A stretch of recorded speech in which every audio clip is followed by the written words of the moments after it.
I was asked to talk about homelessness and how it's related to mental health, and it's a big part of my life. I work with primary health care, and I work with those that are out there in camps. I go to the jails. I work trying to work with the transitional housing at the domiciliary, trying to get folks off the streets and into housing. And we use a housing first model because we believe that homelessness is something that everybody deserves, or not being homeless is something that everybody deserves.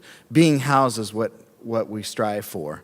You can't get somebody to get help with mental health if they're living under a bridge. You can't get them to stop drinking if they're living under a bridge.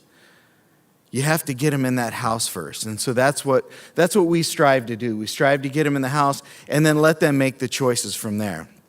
So that's where I come from. Some statistics that I have, which are not earth-shattering, is that 20 to 25% of the homeless population suffers from a severe mental illness. So that's consistent with what you've heard before. 60% of those are chronically homeless, which means that they've been homeless more than 4 times or greater than a year in duration. There's an estimated 15% of those suffering from mental illness, they're going to be homeless at least once per year. Mental illness is regarded as one of the top 3 reasons for being homeless. We do a point-in-time count here in Polk County where we try and count the number of folks that are unsheltered. And it's kind of a big deal for me because it's a big coordination effort with a lot of organizations. And so the last couple of counts I've done, in the summer we have 171 people in the summer that are unsheltered in the Des Moines area. In the winter, when it's really cold out and we're warm in our homes, there's still 102 of those individuals that are out there.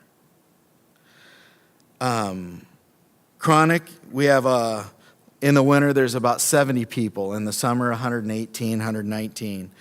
Those with severe mental health, there's more people out there suffering in the wintertime than in the summer. We still have 52 people with severe mental illness out of that 102.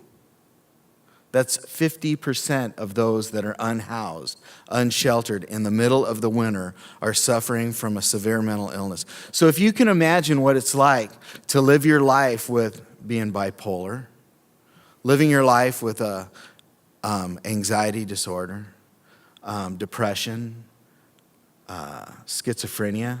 Imagine what it's like to live that way and not have a home to go to. Not have somebody to help you every day. Not have somebody to help you get some food, something to drink, help you to get dressed if you need. You're on your own and you're out there on the streets. 50% of those in the middle of the winter have a mental illness, a severe mental illness. Having a mental illness, obviously it disrupts your daily living skills. It's a challenge when formulating stable relationships. So when we go to work with those that are homeless, we have to really work on getting that relationship, so it's time consuming. Recently, the city has been making a move to evict those that are homeless, that are living in encampments. I don't know how you can evict somebody who's homeless.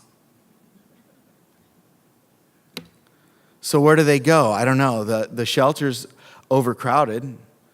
You're going to sleep in a chair. So I have a mental illness and you're going to tell me I have to stay in this chair all night? The shelter does the best they can. They do a great job. We have a nice new shelter here. They do everything that's possible. At the same time, it's still not enough because we have those that are still suffering. Well, I have a lot of information. It's really hard to get it down into 7 minutes, though. So one of the things that I wanted to say about being an expert in it, what makes me an expert, part of that is my education. Part of it is because I work day to day. Part of it is because in 2007, I too was homeless, and I suffer from mental illness. You know, it took a lot. It took somebody holding me by the hand and walking me through and taking care of me and loving me in order to get where I'm at today. That's what we have to do with those suffering from mental illnesses. Those that are out there that are homeless and we're trying to reach out to them, look them in the eye. They're people. You know, being homeless doesn't mean you're worthless. I wasn't worthless, but I was homeless. It's a real struggle for those that are out there. You know, think about being told where to go, what to do, what to fill out, how to get there, how to follow up. You don't have a phone, you don't have an address, you don't have friends, you're not safe. How do you get services? How do you coordinate care? There's such a huge struggle with those that don't have an address. And that's why we promote that Housing First model. Because those people that are out there that are suffering from homelessness, they're not worthless. They're just homeless.